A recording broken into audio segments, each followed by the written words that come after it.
30장.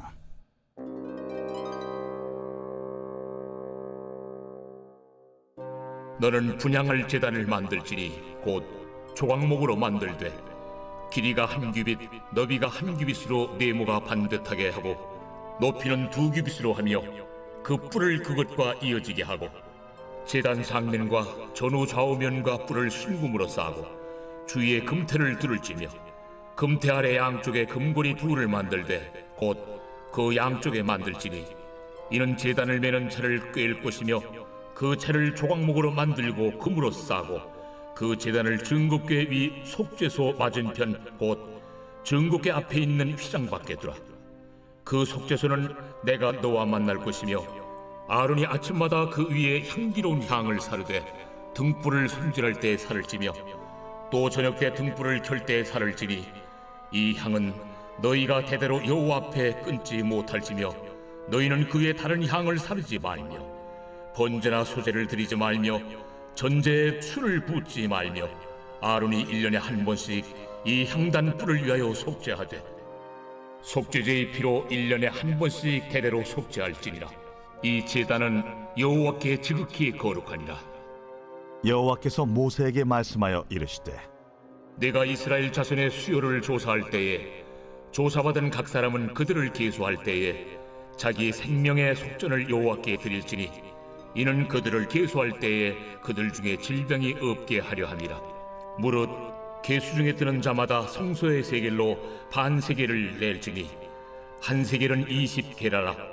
그 반 세겔을 여호와께 드릴지며 계수 중에 드는 모든 자 곧 20살 이상 된 자가 여호와께 드리되 너희의 생명을 대속하기 위하여 여호와께 드릴 때에 부자라고 반 세겔에서 더 내지 말고 가난한 자라고 덜 내지 말지며 너는 이스라엘 자손에게서 속전을 취하여 회막 봉사에 쓰라.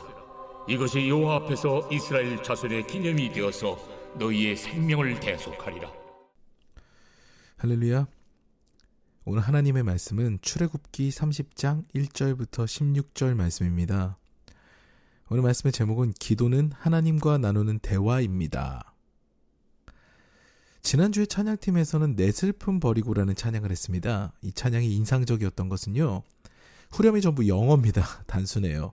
Yes, Lord를 반복합니다. 예, 주님, 아멘. 이것이 후렴의 전부입니다. 주님의 기쁨으로 슬픔과 부끄러움 등 이 모든 것을 내려놓습니다. 예, 주님, 아멘. 이것이 이 찬양의 가사입니다. 며칠 전부터 너무 은혜로운 이 찬양을 저와 아내가 몇 번이나 들었습니다. 그런데 엊그제 이 찬양을 틀자 제 막내가 5살이거든요. 갑자기 yes soul 하는 겁니다. 잘못 들었나 했습니다. 다시 들어봐도 분명히 yes soul입니다. 막내에게 물어봤습니다. 확인한 거죠. 성원아, 이 노래 부르는 거 맞아? 그러자 응, yes soul 그러잖아. 너무 놀라면서 반가웠습니다. 그래, 찬양을 듣고 그것을 삶에서 보이니까 어린아이일지라도 반응을 하는구나, 이런 생각이 들었습니다. 제가 청소년 캠프 때 이 찬양을 자주 했는데요. 자주 하는 이유가 있습니다. 이 찬양에는 원래 특별한 율동이 있습니다. 후렴 때 두 손을 박자에 맞춰서 드는 동작이 있죠. 제가 인도하면서 이 동작을 찬양팀과 함께 하면요, 대부분의 청소년들이 이 동작을 따라합니다. 찬양을 안 불렀던 학생도 두 손을 듭니다. 군중심리죠. 네. 집단 무의식이 발현이 됩니다. 네. 단순한 가사와 단순한 반복이지만 이 동작과 찬양을 하면서 서로 대화를 하는 느낌입니다. 이 찬양을 드리고 나면 이전과는 좀 달라요. 그전에는 다소 공연 같은 찬양 시간이 있었다면요, 이 찬양 이후로는 정말 집회가 됩니다. 이와 같이 서로 공감하면서 이야기를 나누는 것은 참 중요합니다. 대화하는 것이 중요하죠. 제가 찬양 인도를 참 오래 했는데요, 늘 숙제는 어떻게 하면 성도님들의 찬양의 자리로 나아가게 하는가입니다. 지금 이제 설교가 더 주가 돼서요, 어떻게 하면 나의 일방적인 이야기가 아닌 우리의 이야기가 될 수 있을까가 숙제가 되었죠. 아무튼 저는 찬양 인도자든 설교자든 갖고 있는 숙제가 연설이 대화가 되는 것, 노래가 찬양이 되고 집회가 되는 것이라고 생각을 합니다. 우리가 흔히 기도를 하나님과 나누는 대화라고 하죠. 대화는 여러 가지 속성이 있지만 그중 가장 중요한 것은 자주 나눌수록 관계가 깊어진다는 것입니다. 제가 아이들의 일로 상담을 하면 꼭 물어보는 것이 있습니다. 아이들에게 이렇죠.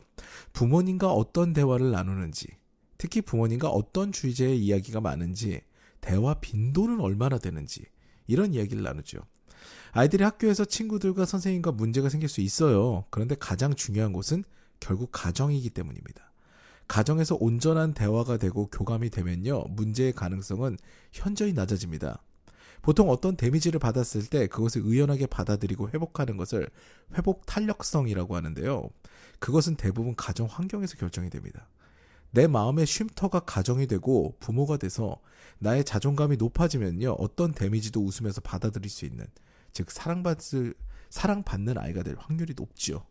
그리고 그것을 형성시켜주는 가장 큰 매개체가 바로 부모와의 긍정적인 대화입니다.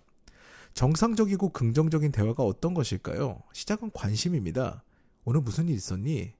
특별한 일 없었어? 이런 대화요. 아무것도 아닌 것 같죠?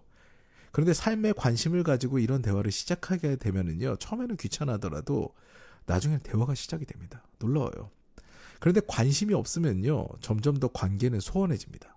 그리고 대화는 서로의 이야기를 경청하는 데서 시작이 됩니다. 내 이야기만 계속하고 가르치기만 하면요, 대화가 안 되겠죠. 아일지라도 생각을 들어주고 존중해줘야 대화가 지속이 됩니다. 그런 면에서 오늘 말씀 상당히 중요합니다. 오늘은 분향단이 나오는데요. 어제 번제단에서 제사를 드리는 것이 예배의 상징이라면, 예배를 상징하는 것이라면 향을 사르는 것은 기도를 의미합니다. 대제사장 아론이 아침과 저녁마다 향을 사르는데 이는 아침 저녁으로 기도를 하는 것을 말합니다. 그런데 그 기도가 어떤 것입니까? 하나님과의 대화입니다. 뭔가 거창하게 하나님께 미사여구를 써서 명문장을 읽어드리는 것만이 기도가 아닙니다. 물론 그렇게 대표기도 할 수 있겠죠. 근데 나의 일상의 언어로 때로는 구하기도, 때로는 감정을 쏟아놓기도, 때로는 감사와 찬양을 드리기도 하는 것이 기도입니다. 그리고 중요한 것은 우리 역시 하나님의 표정에 민감해야 합니다. 하나님께서 어떤 말씀을 하시는지 잠잠하게 듣는 것이 중요하죠. 마음 가운데 임하시는 하나님을 잔잔하게 느끼는 것도 중요합니다. 그래서 이 고요한 새벽 시간이 주님 앞에 나아가는 금쪽 같은 시간이 되는 것이죠. 사랑하는 여러분, 저는 예전에 주기철 목사님의 영화를 본 적이 있습니다. 그곳에서 고 구봉서 장로님의 기도 장면이 늘 생각이 나요. 주 목사님께서 기도를 장로님께 부탁을 하니까 나 기도 잘 못하는데 하면서 진솔하게 기도를 하십니다. 그러자 목사님께서 아주 잘하셨습니다. 그렇게 진실하게 이야기하듯이 기도하면 됩니다. 하시죠. 우리도 마찬가지입니다. 우리의 삶을 진솔하게 이야기하되 하나님과 대화한다는 것을 명심하여서 하나님께서도 말씀하실 시간과 공간을 마련하는 것이 중요합니다. 이 새벽에도 하나님과 대화하면서 하나님과의 관계가 깊어져가는 저와 더 사랑 가족 여러분 되시기를 주님의 이름으로 축원합니다. 오늘 다 같이 기도하시겠는데요. 오늘은 자유롭게 기도하겠습니다. 그런데 한 가지만 제가 부탁드립니다. 기도를 마치시면요, 꼭 하나님의 음성을 듣는 시간, 하나님께서 말씀하시는 시간을 꼭 드리기를 부탁드립니다. 그래서 잠잠하게 고요한 시간 가운데서 그 깊은 은혜를 누리시는 여러분 되시기를 바랍니다. 다 같이 이 새벽에 하나님과 대화하며 나아가시겠습니다.